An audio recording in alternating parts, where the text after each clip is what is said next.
आपण आता ब्रँचची डेफिनेशन बघतोय.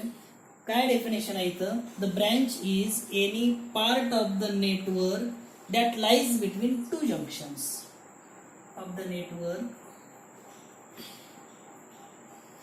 that lies between two junctions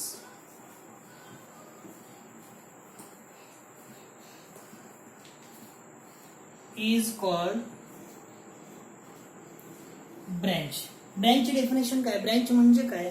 the branch is any part of the network that lies between two junctions that is called as the branch. या तीन definition महत्वाच्या आहेत. याच्यानंतर आपल्या सिलेबसमध्ये आपल्याला खूप महत्वाचे दोन लॉज घ्यायचे आहेत. ते दोन लॉज म्हणजे किर्चॉफ्स फर्स्ट लॉ आणि किर्चॉफ्स सेकंड लॉ. हे दोन लॉज आपण घेणार आहे. त्यामधील पहिला जो आहे Kirchhoff's first law. Kirchhoff's first law त्यालाच आपण किर्चॉफ्स किंवा करंट लॉ असं म्हणतो. करंट लॉ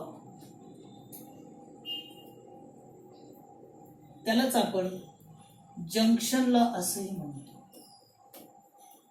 जंक्शन लॉ असंही म्हणतो. इथं किर्चॉफ्स फर्स्ट लॉ मध्ये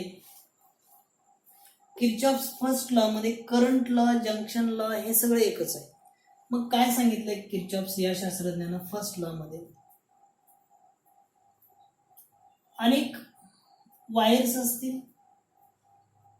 कंडक्टर्स असतील, ते एकत्र जोडले. अशा पद्धतीनं ह्या सगळ्या कंडक्टर्स आपण एकत्र जोडल्या. त्याच्यापासून जो पॉइंट तयार होतो तो म्हणजे जंक्शन आहे. तो म्हणजे जंक्शन असेल. आता इथं या ठिकाणी करंट हा एंट्रिंग पण होतोय, लिव्हिंग पण होतोय. करंट हा या जंक्शन कडे जातो, याला आपण I1 हा करंट म्हणूया. जंक्शन कडून बाहेर जाणारा इकडचा करंट तो आपण I2 घेऊ. इकडं परत जंक्शन कडे जाणारा I3 घेतला. जंक्शन पासून बाहेर जाणारा I4 घेतला. अशा पद्धतीने करंट आपण दाखवू शकतो. इथं असे अनेक करंट. परत इथं entering the junction I5, living the junction I6, इथं लिव्हिंग द जंक्शन I7. या ठिकाणी जे आपण 7 प्रकारचे 7 वायर जोडलेले आहेत, त्यामध्ये काही करंट हा जंक्शन कडे गेलेला दिसतो, काही करंट हा जंक्शन पासून बाहेर आलेला दिसतो. मग किर्चॉफ या शास्त्रज्ञाने काय सांगितलेलं आहे? The algebraic sum of currents. इथं त्याची डेफिनेशन स्टेटमेंट आहे. ते स्टेटमेंट आपल्याला पाठ करणं गरजेचं आहे. मी इथं किर्चॉफचं स्टेटमेंट लिहितो किंवा किर्चॉफचा जो फर्स्ट लॉ आहे त्याचं स्टेटमेंट इथं मी लिहून काढतो. हे खूप महत्वाचं आहे, सगळ्यांचं पाठ असायला पाहिजे. The algebraic sum of currents, the algebraic sum of currents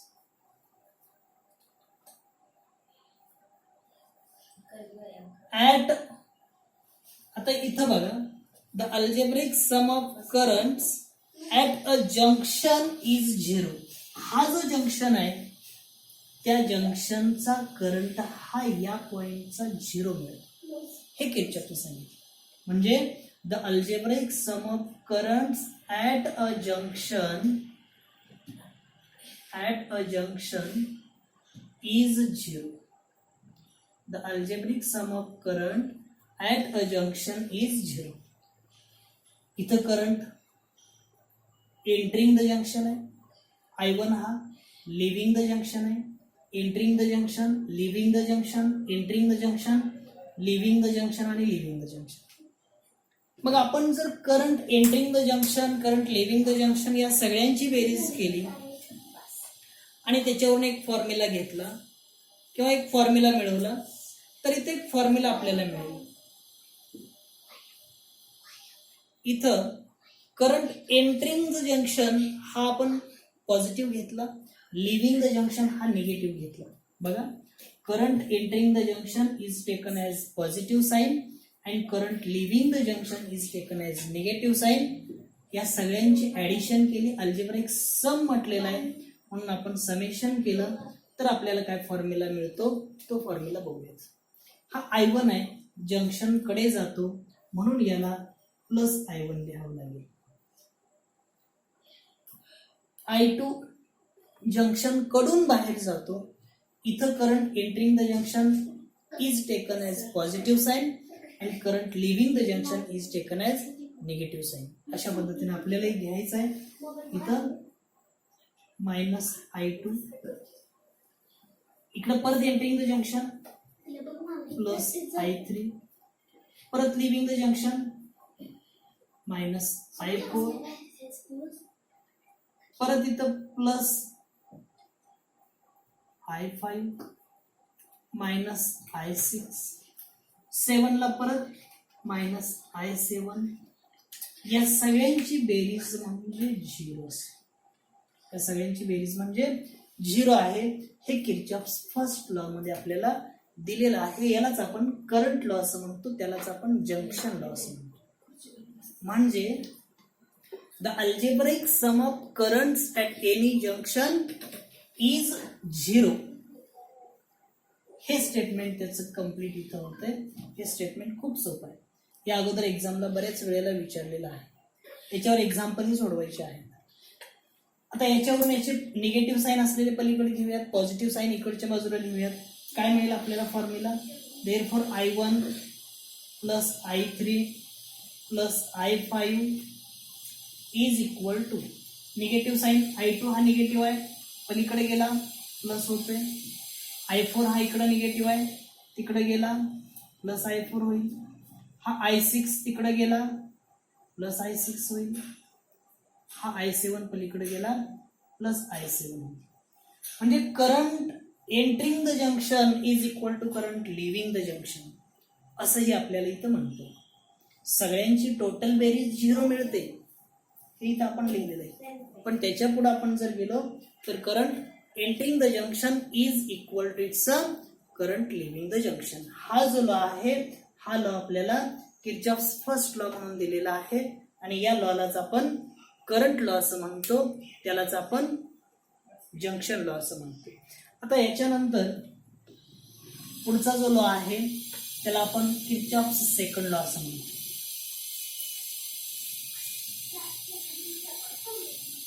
पुढचा जो लॉ आहे तो म्हणजे Kirchhoff's second law.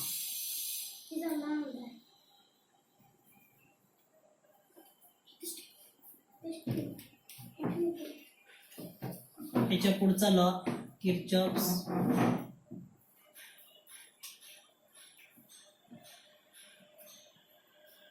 Second law.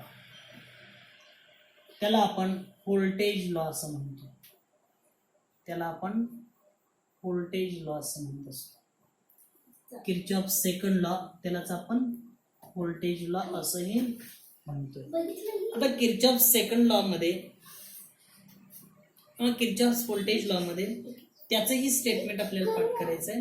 The algebraic sum of potential differences, किंवा इथं स्टेटमेंट मी लिहितोय त्याचंही स्टेटमेंट पाठ करणं गरजेचं आहे. सोपं आहे.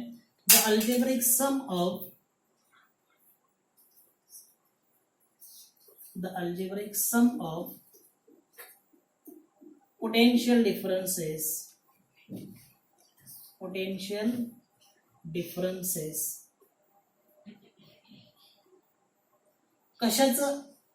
कशाची बेरीज करायची? Potential डिफरन्सची. and the electromotive forces in a closed loop and the electromotive forces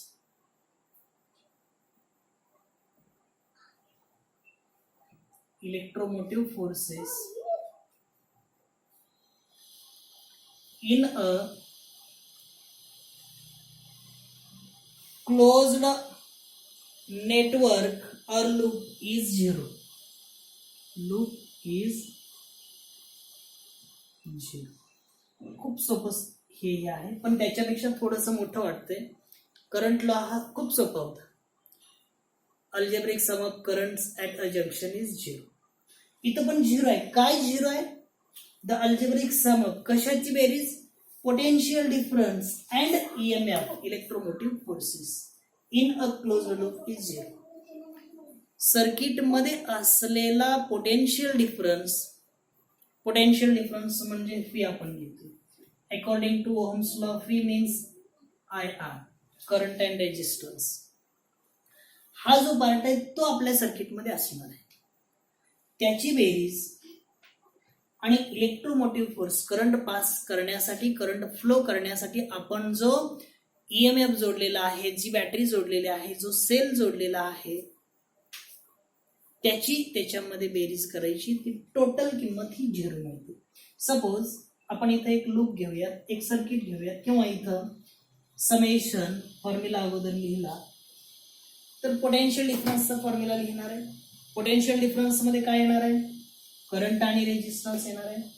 the algebraic sum of potential differences म्हणजे summation I R in plus कशाची बेरीज? Potential difference and electromotive force म्हणजे ईएमएफ. आणि ईएमएफ पण एक असेल तर एकच ई येणार, जास्त असतील सेल्स, नंबर ऑफ सेल्स जोडले तर त्याचंही समेशन येणार. म्हणून इथं summation E is equal to zero हा फॉर्म्युला आपल्याला मिळणार आहे. याला आपण किर्चॉफ सेकंड लॉ किंवा किर्चॉफ व्होल्टेज लॉ असं म्हणतो. The algebraic sum of voltages or potential differences and EMFs in a closed loop is zero or in a network that is zero. आता आपण एक सर्किट घेतलं, याच्यामध्ये एक सर्किट घेता येईल आणि त्या सर्किट वरून हा किर्चॉफ सेकंड लॉ कसा वापरता येतो याचाही आपण अभ्यास करू शकतोय. तेही आपण इथं घेऊयात. फॉर्म्युला कसा मिळतोय? आपण, मला वाटतंय टेक्स्ट बुक मध्ये एक सर्किट दिलेलं आहे, तेच टेक्स्ट बुक मधलं सर्किट मी काढतोय म्हणजे तुम्हाला अभ्यास करायला सोपं जाईल. इथं हा एक सेल जोडलेला आहे, त्याच्या पुढं इथं एक रेजिस्टर आहे, त्यापुढं मध्ये एक रेजिस्टर आहे, इथं याही ठिकाणी एक रेजिस्टर आहे, इकडंही प्रत्येक ठिकाणी दोन रेजिस्टर आहेत. इथे एक रेजिस्टर जोडलेला आहे, त्याच्या पुढं इथे एक रेजिस्टर आहे,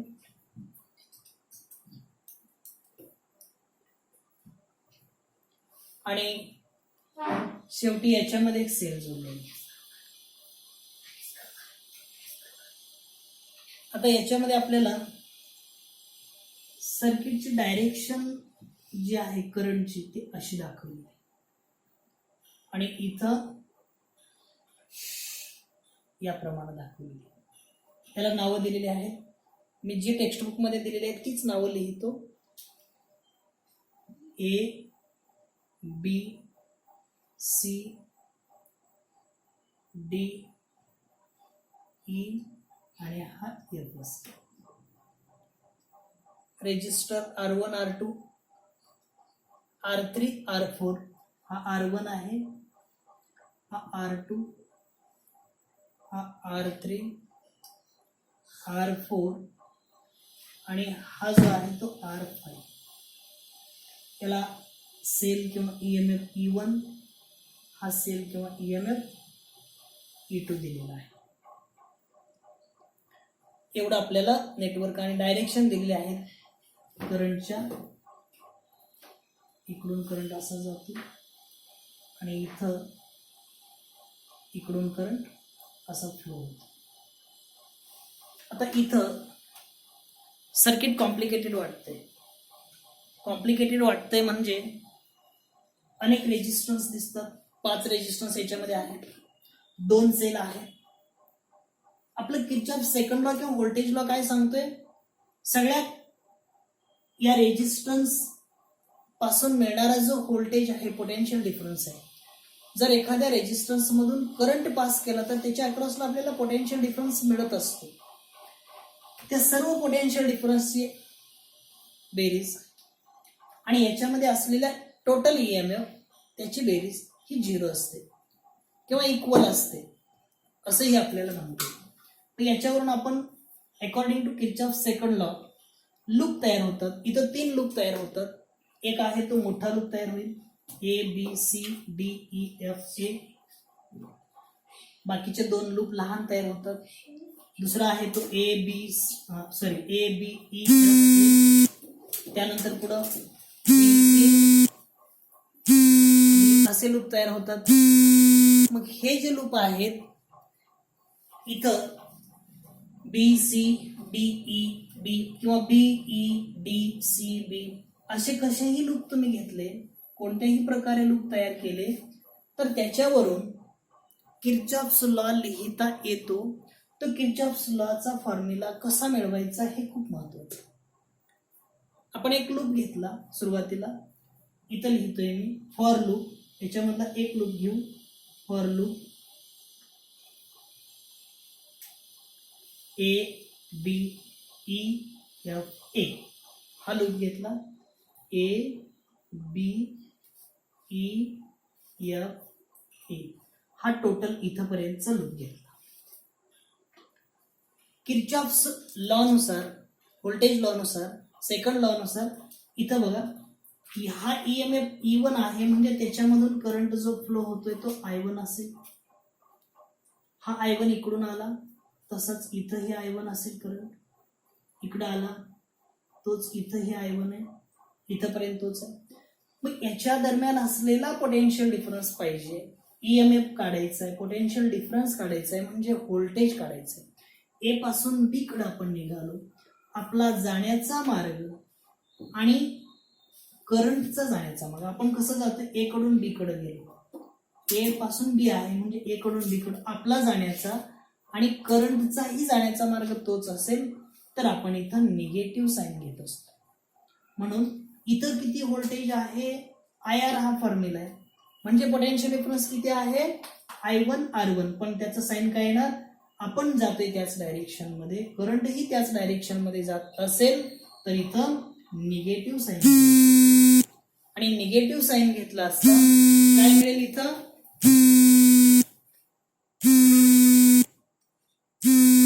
या ठिकाणी ए पासून बी पर्यंत येतो मायनस I1 R1. हा फॉर्म्युला इथं असणार आहे, मायनस I1 R1. तिथून पुढं बी पासून ई कडे जातोय. याच्यामध्ये करंटची डायरेक्शन तीच आहे, पाथचा मार्ग तोच आहे, दोन्ही तेच आहेत म्हणजे मायनस I1 R5. त्यापुढं ई पासून एफ पर्यंत, ई पासून एफ पर्यंत करंट I1च आहे, तसंच आहे. इथं परत मायनस येईल, मायनस I1 R3. त्याच्या पुढं एफ पासून ए पर्यंत, इथं एफ आहे, एफ पासून ए पर्यंत आपण जातोय त्याच डायरेक्शन मध्ये आणि करंटची ही डायरेक्शन तशीच आहे. पण ज्यावेळी रेजिस्टर असतो त्यावेळेला मायनस घ्यायचं, पण ज्यावेळेला ईएमएफ असतो, सेल असतो, त्यावेळेला त्याचं साईन आपल्याला त्याच्या अपोजिट घ्यावं लागतं, त्याच्या अपोजिट येत असतं. म्हणून इथं plus E1 is equal to 0. बघा फॉर लूप ABEFA नुसार आपण हा फॉर्म्युला मिळवला. आता याच्यामध्ये E1 इक्वल टू काय मिळेल, मग देअरफॉर E1 इक्वल टू काय फॉर्म्युला मिळेल, या सगळ्या तिन्ही टर्म इकडे आणल्या तर प्लस होतील. I1 R1 plus I1 R5 plus I1 R3 असे आपल्याला फॉर्म्युले मिळतील. हा झाला एका लूप मध्ये. आता दुसरा लूप आपण विचारात घेतला तर काय होईल, तो फॉर लूप. पुढचा लूप फॉर लूप. काय लूप आहे हा, कसाही घ्या तुम्ही, BCDEB असा घ्या. किंवा इकडून असा घ्या, कोणत्याही पद्धतीनं घेतलं तरी आपल्याला आन्सर किंवा त्याचा किर्चॉफ्स व्होल्टेज लॉ वापरता येतो. मी टेक्स्टबुकमध्ये जसं घेतलंय त्याच्या थोडंसं उलटं घेतो, आपल्याला त्याचं तशा पद्धतीने घेता येते का बघूया. मला वाटतं टेक्स्टबुकमध्ये BF DCB BF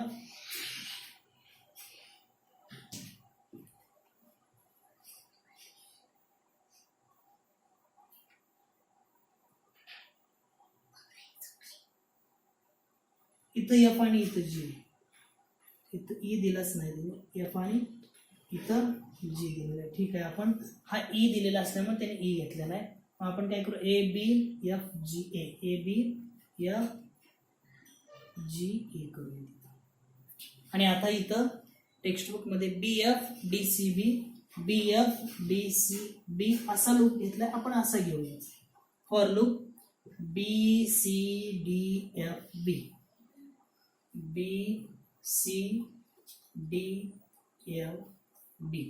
बघा, BCDFB असा लूप आपला आहे. आता याच्यामध्ये B पासून C पर्यंत आता अगोदर करंट लिहिल्यात, E2 सेल जोडलेला आहे, यामधून जाणारा करंट हा I2 असेल. हा I2 करंट इकडून निघाला, या डायरेक्शन मध्ये इकडे गेला, इकडून हा इथं I1 आहे बरोबर, आणि इकडून हा I2 पण येणार आहे. इथपर्यंत I1 आणि I2 दोन्ही करंट असणार आहेत. इथपर्यंत इकडं I1 गेला, इकडं I2 येणार. मग आता यामध्ये आपण किर्चॉफ्स व्होल्टेज लॉ वापरायचा. सुरुवातीला B पासून C पर्यंत करंटची डायरेक्शन अपोजिट आहे, म्हणजे प्लस लिहावं लागेल. करंटची डायरेक्शन अपोजिट म्हणजे प्लस लिहावं लागेल. आणि करंट हा कसा आहे, I2 R1 आहे, त्यामुळं I2 R2 आहे. इथं I2 R2 म्हणजे दोन्हीच्या डायरेक्शन, जाण्याचा मार्ग इकडा आहे, करंट इकडा आहे, त्यामुळे प्लस I2 R2 लिहावं लागेल, प्लस I2 R2 हा झाला. C पासून D पर्यंत अपोजिट मध्ये आहे. इथं आपण त्याच डायरेक्शन मध्ये होता, करंट तोच होता, जाण्याचा मार्ग तोच होता, प्लस घेतला, इथं आपल्याला मायनस घ्यावा लागेल. परत D पासून F पर्यंत अपोजिट डायरेक्शन आहे, त्यामुळे प्लस I2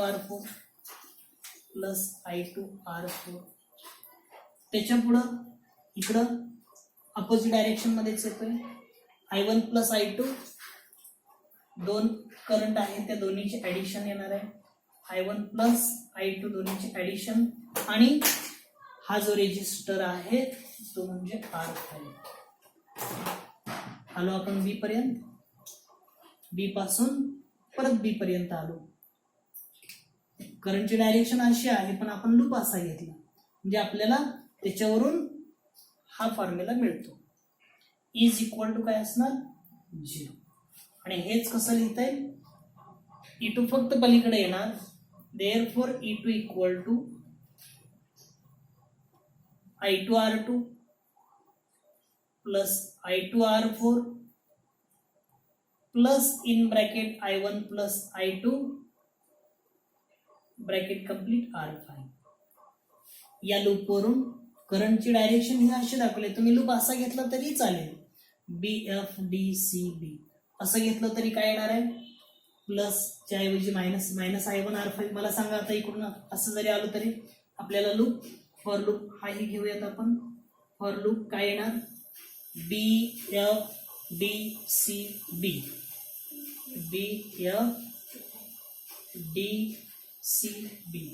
हा लूप घेतला तरीही B पासून F पर्यंत minus I1 plus I2 R5 minus in bracket I1 plus I2 R5 येणार. इथं आलो, इकडून इकडं I2 R4 मायनस येणार, I2 R4 त्याच्या पुढं I2R4 नंतर पुढं काय येणार आहे I2R4 झाला, ह्याच्या पुढं हा इथं -E2, परत इकडून इकडं सॉरी इथं प्लस येणार ना, प्लस, आणि इथून पुढं -I2R2 इक्वल टू 0, आणि हेच कसं लिहिता येईल, देअरफॉर E2 इक्वल टू, पलीकडे घेतलं का मायनस होईल, म्हणजे काय होणार, I2R2 plus I2R4 plus I1 plus I2R5, तोच फॉर्म्युला आहे का नाही बघा. तुम्ही लूप कोणताही घ्या, कसाही घ्या, डायरेक्शन कशाही घ्या, त्याच्या साईन बदलतात आणि त्याच्यावरून आपल्याला ते दोन फॉर्म्युले येतात. आता तुम्हाला होमवर्कसाठी मी सांगतोय, मोठा लूप घ्या, A B C D F G A. या लूपमध्ये किर्चॉफ्स व्होल्टेज लॉचा फॉर्म्युला काय मिळतो हा तुम्ही इथं पुढच्या व्हिडिओमध्ये कंप्लीट करा, लिहून काढा, काय मिळतोय ते बघा. इथं आपण या टॉपिकमध्ये फक्त हे 2च पॉईंट आणि 3 डेफिनेशन घेतल्या. जंक्शन म्हणजे काय, लूप म्हणजे काय, ब्रँचेस म्हणजे काय किंवा ब्रँच म्हणजे काय, आणि किर्चॉफचे 2 लॉज, एक होता तो किर्चॉफ्स फर्स्ट लॉ आणि दुसरा Kirchhoff's second law. First law मध्ये काय होतं, the algebraic sum of currents at any junction is 0, आणि सेकंड मध्ये algebraic sum of current and resistance, algebraic sum of current and resistance in each part of the circuit and its EMFs or electromotive force, that is or in a closed circuit is or closed loop is 0. इथपर्यंत आपण हा part घेतलेला आहे. पुढचा part पुढच्या व्हिडिओमध्ये continue करूयात. इथं आपण थांबूया.